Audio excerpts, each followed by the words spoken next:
Hi, I'm Veronica at STASHy. I just want to say that if you've ever made a knitting mistake in your project, don't worry, you're now in the club, but I'm going to show you how to frog back your work and fix that mistake.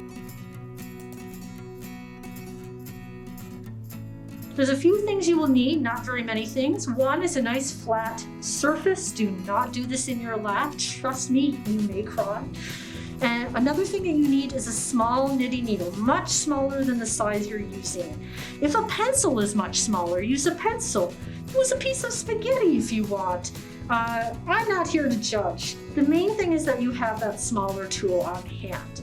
So to rip back our work, we want to put our knitting parallel to our bodies, and then we have to carefully take out the needle and set it aside. Ah! See these little stitches? They all know what size they're supposed to be. They're all hanging out. And now I'm going to just start pulling away, not up, not that way, not this way. Pull with the project. It's going to avoid tangling.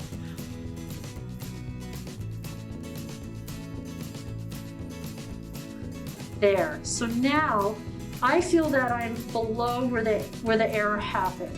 What I've done here, I have ripped back all my stitches. I have my leftover yarn here, the excess, and all of these stitches are hanging out.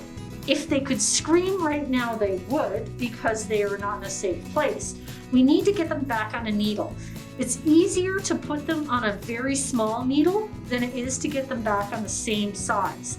This would fit like a glove, and we could theoretically drop a stitch, but this is going to be like putting your hand in a hula hoop. So here we go. We poke into the face of each one. We're not going through the back, we're poking it into the face. And if you take a look, they have a nice tilt like this.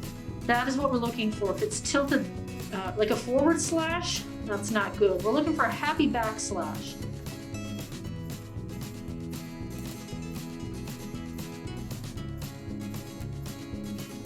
Two more.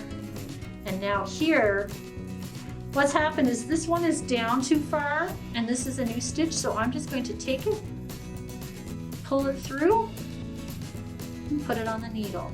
Then we count. I have the correct number of stitches. So now what we have to do is re-knit. So these stitches know that they were on a needle this size. And I'm just going to re-knit that row because there's one last most important step.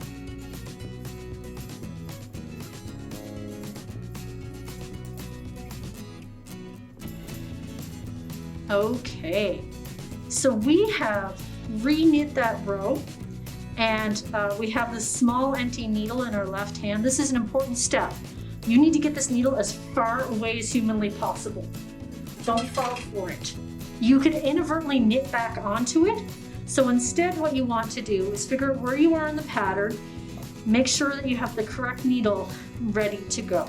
That is how we rip back or frog back our work to fix a mistake.